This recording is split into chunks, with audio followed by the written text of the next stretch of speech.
Proposition Joe spends much of the wire trying to repair things: a clock, a toaster, a business arrangement, eventually even Marlo Stanfield. Some of those jobs are possible. One of them ends with Marlo sitting inside Joe's home while Chris waits behind him with a gun. By then, Joe finally understands which part was broken beyond repair. Before we continue, please subscribe if you enjoy these longer essays about The Wire. It helps the channel, and there are many more characters and stories from this world worth examining. Feeling sorry for Proposition Joe creates an obvious moral problem. Joe is a drug kingpin who supplies heroin across Baltimore. His organization profits from addiction, poverty, and the violence surrounding the market. He lies whenever lying is useful, manipulates Omar more than once, and sends Old-Face Andre directly to his death. Any defense of Joe has to begin there. His death feels sad because the audience understands him, enjoys his company, and recognizes qualities in him that are almost respectable. None of that clears his record. Sympathy is different from forgiveness. The Wire asks viewers to hold both reactions at once, which is generally where the show keeps its best characters. Joe enters the series during the annual basketball game between East Baltimore and West Baltimore. Avon Barksdale treats the game as a matter of pride. Joe treats it as another opportunity to make money. He encourages Avon to increase the wager, then brings in a skilled player at the last moment to help the East Side win. The move is dishonest enough to be funny and fair enough to remain within the general spirit of the event. Avon loses because Joe understands exactly how to provoke him. That first appearance contains most of Joe's character. He studies what another person wants, finds a weakness, and presents a deal that appears reasonable. Violence rarely enters the plan because Joe can usually take something through patience and persuasion. Other kingpins build reputations by showing how many people they can kill. Joe builds his by knowing which sentence will make someone reach for their wallet. His nickname reportedly began when he was young and sold test answers to other students. He always had a proposition. Even as a child, Joe was already searching for arrangements where knowledge could be converted into money. The basketball game also establishes his long relationship with Avon. They are rivals from different sides of Baltimore, yet they have enough history to joke, negotiate, and occasionally cooperate. Their competition exists inside rules both men understand. Avon can dislike Joe without believing that Joe's existence is an insult. Joe can embarrass Avon during the game and expect the dispute to end with money changing hands. Marlo would have killed the basketball player by halftime. Joe's earliest dealings with Omar make his methods less innocent. Omar approaches him with drugs stolen from the Barksdale organization. Joe accepts some of the package in exchange for Avon's pager number, which Omar later uses during an attempt on Avon's life. Joe never holds the weapon, but he understands what he is selling. Later, Joe serves as an intermediary when Stringer wants to negotiate with Omar. He can communicate with almost everyone because the different sides trust him enough to believe that a meeting arranged through Joe will take place safely. That position gives him influence without requiring territory on every corner. Joe turns information and relationships into power. His greatest weapon is the belief that agreements involving him will usually be honored. Usually. Joe's operation becomes more important during the second season, when his connection to the Greek organization is revealed. The Greeks provide him with the best heroin supply in Baltimore through the port. Joe has excellent product and limited territory. The Barksdale organization has excellent territory and increasingly poor product after Avon's arrest disrupts its supply. Joe immediately recognizes the solution. He offers Stringer access to his package in exchange for permission to sell in the Barksdale Towers. Both organizations would earn more money. Customers would receive the product they already wanted. A territorial war could be avoided. Avon initially rejects the deal because allowing an East Side organization into the towers feels like surrender. Stringer accepts it in secret because he has begun viewing the drug trade as a conventional business. Joe understood this logic before Stringer attended his first economics class. That difference is important. Stringer often looks like the great businessman of the series because he uses corporate language, attends community college, and owns legitimate property. Joe dresses plainly, spends time inside an appliance shop, and speaks through old Baltimore expressions. Yet Joe usually has the sharper understanding of business. Stringer keeps trying to separate the drug trade from the street. Joe understands that the street is part of the business. Relationships, history, pride, and reputation all affect the price of an agreement. They cannot be removed by placing a meeting table inside a funeral home. Joe's arrangement with Stringer creates trouble when Avon sends brother Mozone to defend the towers. Mozone shoots cheese and temporarily blocks Joe's people from selling there. Joe knows that attacking Mozone directly would bring dangerous consequences from New York. He helps arrange the meeting where Stringer lies to Omar and directs him toward Mozone. The plan nearly gets Mozone killed and takes advantage of Omar's grief over Brandon. Joe participates because the result benefits his organization. Mozone leaves Baltimore, Stringer regains control of the towers, and Avon eventually accepts Joe's supply. This is one of the moments that weakens the case for Joe. He understands the danger surrounding Omar and Mazone, then helps Stringer direct that danger toward another person. His preference for avoiding violence often means arranging the situation so somebody else carries it out. Joe's hands stay clean because he is skilled at choosing who gets dirty. The same habit appears when old face Andre asks him for protection during the fourth season. Andre had allowed Marlowe's organization to use his convenience store as a front. After Marlowe frames Omar for murder and the story collapses, Andre knows Marlowe will kill him. He goes to Joe for help. Joe agrees to take ownership of Andre's store in exchange for $2,000 in safe transportation out of Baltimore. Slim Charles appears to escort Andre away. Instead, Slim delivers him to Chris and Snoop. Joe sells Andre to Marlowe and receives a convenience store in the transaction. There is no generous interpretation available. Andre was trapped and desperate, and Joe used that desperation to acquire property while earning favor with Marlowe. Andre himself had participated in Marlowe's plan to frame Omar, but Joe's betrayal remains cold. Joe is capable of terrible decisions. He simply delivers them in a voice that makes everything sound like an issue with a delivery invoice. The audience's sympathy grows from comparison. The longer Joe remains in the series, the more violent the people around him become. His restraint begins to resemble decency because Marlowe keeps lowering the available standard. Joe's greatest achievement is the New Day Co-op. The co-op brings several Baltimore drug organizations together to purchase narcotics in bulk, share information, and reduce territorial conflict. Members receive access to Joe's superior supply. In return, they agree to limit unnecessary violence and avoid attracting police attention. The motivation is profit. Shootings bring detectives, patrol officers, and public pressure. Dead bodies interrupt business. Joe wants peace because peace allows everyone to keep selling heroin. The effect still matters. Organizations that previously fought over territory begin sitting in meetings together. Disputes can be discussed before people are killed. Information about police investigations is distributed among the members. Smaller dealers gain access to a stable supply without having to fight a war for it. The meetings are conducted with motions, votes, and rules of order. Baltimore's drug kingpins effectively create a small parliament, only with more heroin and slightly better attendance. Joe is proud of the arrangement. For once, people who normally settle disagreements through murder are sitting in a room and accepting collective decisions. They remain criminals, and their cooperation makes the drug trade more efficient. It also reduces some of the violence surrounding that trade. The two outcomes exist together. This is where Joe becomes more than an entertaining schemer. He has an idea of how the game should function. Business should reward patience, reliability, and negotiation. Violence remains available, but it should serve a purpose rather than an ego. Joe is no pacifist. He is an administrator who considers murder expensive. That limited philosophy still places him far away from Marlowe. Avon wants territory, loyalty, and reputation. Stringer wants profit and legitimacy. Joe wants a stable market held together by agreements. Marlowe wants submission. The distinction becomes clear during the war between Avon and Marlowe. The violence interferes with every organization in the co-op. Police attention increases. Business becomes more difficult. Joe tries to negotiate through Marlowe's advisor, Vincent, while the co-op pressures Stringer to end Avon's war. Joe believes both sides should recognize that the conflict costs more than it can produce. That argument makes perfect sense to him. Marlowe sees an opportunity to eliminate a weakened rival and establish his name. Joe's system assumes that everyone ultimately prefers profit to chaos. Marlowe would accept lower profits for the chance to stand above everyone else. His name matters more than the market. This is the misunderstanding that eventually kills Joe. After Avon is arrested and Stringer is dead, Marlowe controls most of the valuable West Side territory. The co-op needs him. New York dealers are also entering East Baltimore, creating a common threat. Joe attempts to recruit Marlowe into the organization. Marlowe refuses. Joe then uses Omar to apply pressure. He directs Omar toward a poker game where Marlowe will be playing. Omar robs the game and takes Marlowe's ring. Joe approaches Marlowe again and explains that membership in the co-op would provide access to information capable of preventing such surprises. It is clever, manipulative, and incredibly dangerous. The plan works. Marlowe joins the co-op and helps push the New York dealers out of Baltimore. Joe believes he has found a way to bring Marlowe into the system. From that moment, Joe begins teaching him. When Marlowe notices a surveillance camera, Joe explains how to find out which police unit is watching him. He provides information about warrants and investigations. He introduces Marlowe to Maurice Levy, giving him access to a lawyer who understands how to protect drug money and criminal organizations. Joe teaches him about money laundering.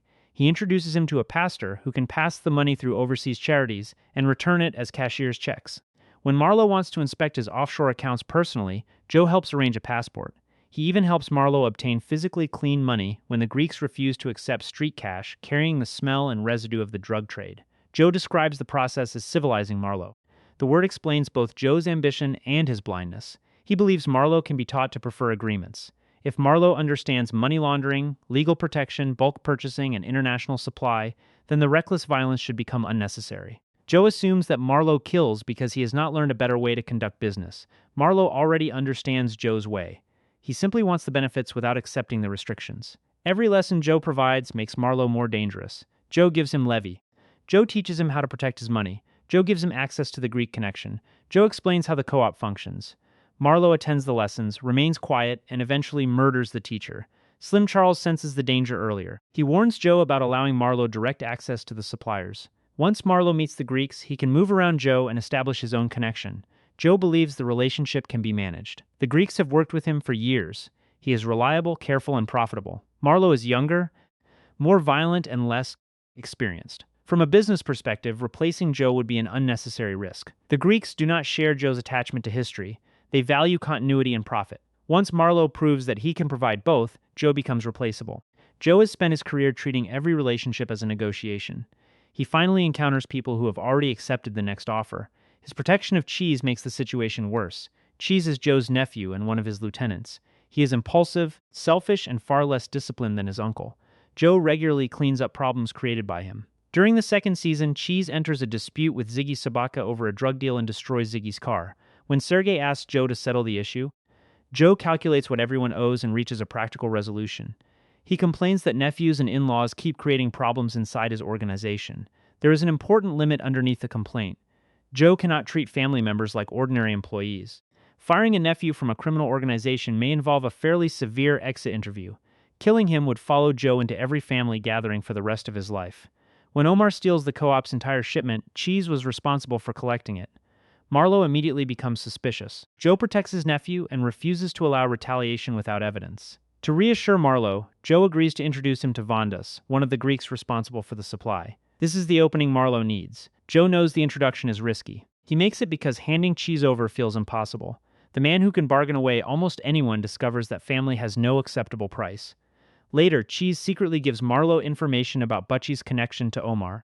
Marlowe has Butchie tortured and killed in an attempt to bring Omar back to Baltimore. Joe has known Butchie for years and refuses to reveal the connection himself. Once Butchie is killed, Joe immediately suspects Cheese. He arranges flowers for the funeral and signs the card as Butchie's true and loyal friend. The gesture expresses genuine respect while also informing Omar that Joe had no part in the murder. Omar eventually accepts that explanation because Slim Charles makes the logic clear. Joe had benefited from Omar's sale of the stolen shipment and knew that harming Butchie would bring Omar's revenge. Giving Butchie up would make no sense. Joe understands Cheese may have done it. He asks Slim to watch him and see whether he begins spending the reward money. He still refuses to act without proof. In Joe's world, family and history mean something. That belief makes him sympathetic because it exists in a setting where people constantly sacrifice relatives to protect their organizations. Avon allows D'Angelo to take a long prison sentence for the family. Stringer eventually has D'Angelo killed. Avon later gives Stringer up to Omar and Malzone to preserve his connection with New York. The game repeatedly places survival above personal loyalty. Joe reaches his limit with Cheese. His suspicion is strong and the risk is obvious. He cannot make a move against his sister's son based only on suspicion. Cheese does not return the loyalty. Marlowe notices the tension between Joe and his nephew.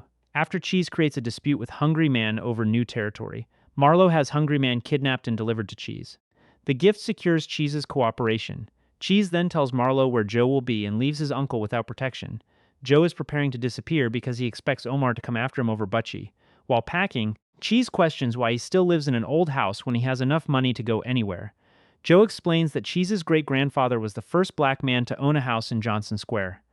The house represents history, family, and achievement. Joe could purchase something larger. He remains there because the property carries a meaning beyond its market value. Cheese listens without much interest. That brief conversation changes the emotional shape of Joe. Much of his life has been built around profit, yet the place he chooses to live has been preserved for a reason money cannot explain. His attachment to the home also reveals how differently he and Cheese understand inheritance. Joe thinks Cheese has inherited a family history. Cheese sees assets. Marlowe arrives at that same house with Chris. Joe realizes immediately that Cheese betrayed him. There is no long interrogation because Joe has spent his life understanding arrangements. Cheese wanted territory and protection. Marlowe wanted Joe's connection. Each man had something the other needed. Joe finally sees the proposition made at his expense. His first response is personal. He tells Marlowe that he treated him like a son. The statement sounds strange because their relationship was never affectionate in a conventional sense. Joe had, however, taken Marlowe into his world. He taught him how to move beyond the corner, protect his money, and deal with institutions. Marlowe replies that he was never made to play the sun. Joe then does the only thing he has ever known how to do. He offers another proposition. He will step aside, disappear, and never be heard from again. In almost any previous conflict, this would be a valuable offer. Killing Joe creates risks. Allowing him to leave achieves the same transfer of power without bloodshed. Joe is offering Marlowe everything he claims to want. Marlowe understands that Joe will remain Joe. He tells him that Joe would soon return to mischief because neither of them can change. For once, somebody understands Joe as clearly as Joe usually understands everyone else. Marlowe tells him to close his eyes. Chris shoots him. The scene is painful because Joe dies inside a home connected to his family history. Betrayed by the nephew he refused to sacrifice and watched by the man he tried to guide. Every quality that made him appear more human than the other kingpins is present in the room. His loyalty to family leaves him exposed. His belief in negotiation leaves him unprepared for someone who wants complete control. His willingness to teach Marlowe gives Marlowe the knowledge required to replace him. His attachment to history means nothing to the two men arranging his death. There is also no dramatic battle. Joe does not reach for a weapon or make a final attempt to overpower Chris. He sits down and tries to speak because words have protected him for most of his life. Then they stop working. The audience feels sorry for him, partly because the punishment comes from Marlowe. Had Joe been convicted and sent to prison, the reaction would be different. He had spent decades supplying drugs and deserved consequences. Marlowe's victory feels worse. Joe's order at least contained agreements, limits, and relationships. Marlowe replaces it with fear. He takes control of the Greek connection, abandons the cooperative spirit, and places himself above the other dealers. Baltimore loses a man who tried to manage violence and gains one who uses violence to protect his name. Joe's death therefore represents more than the removal of a popular character.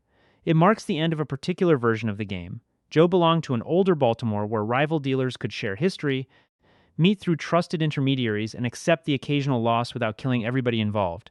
That world was always violent and destructive. It still possessed rules. Marlowe treats rules as weaknesses created by people who lack the nerve to take everything. The final argument for feeling bad about Joe appears after his death. Marlowe dissolves the arrangement and takes Joe's position. Cheese moves forward with very little grief. When the remaining dealers later pool their money to purchase the Greek connection from Marlowe, Cheese comments that Joe's death has worked out well for them. Slim Charles shoots him in the head. Someone complains that Cheese's missing contribution means everyone else must pay more. Slim calmly explains that the shooting was for Joe. Even inside this group, where money usually decides every question, Joe's life carried value beyond his share of the purchase. Slim remembers his loyalty and understands the betrayal. Killing Cheese cost the group money. Slim accepts the cost. Joe would probably object to the financial planning. He might appreciate the sentiment. Does Proposition Joe deserve our sympathy? I think he does. Within limits. He never becomes a good man. The co-op makes heroin distribution more efficient. His peaceful solutions protect his business. His cleverness often transfers danger to weaker people, and old-face Andre pays the clearest price for that. Joe's charm can make his actions appear gentler than they are. The case for him rests on the values he preserves inside a terrible system. He believes agreements should matter. He prefers shared profit to pointless war. He remains loyal to family even when that loyalty becomes inconvenient. He remembers Butchie, protects Cheese, and keeps his grandfather's house because history has weight for him. Those qualities cannot cancel the lives damaged by his organization. They explain why his death feels like a loss. The Wire rarely asks whether a character is good or evil. It asks what rules they follow when nobody can force them to behave well. Joe's rules were compromised, selfish, and occasionally brutal. They still left room for negotiation, loyalty, and mercy. Marlowe's rules left room for Marlowe. That is why we feel bad when Proposition Joe dies. We are not mourning an innocent man. We are watching a dangerous man discover that the small amount of humanity he carried into the game has become a disadvantage. He spent his life believing every conflict contained a possible deal. His final mistake was meeting someone who preferred the silence after the deal was gone.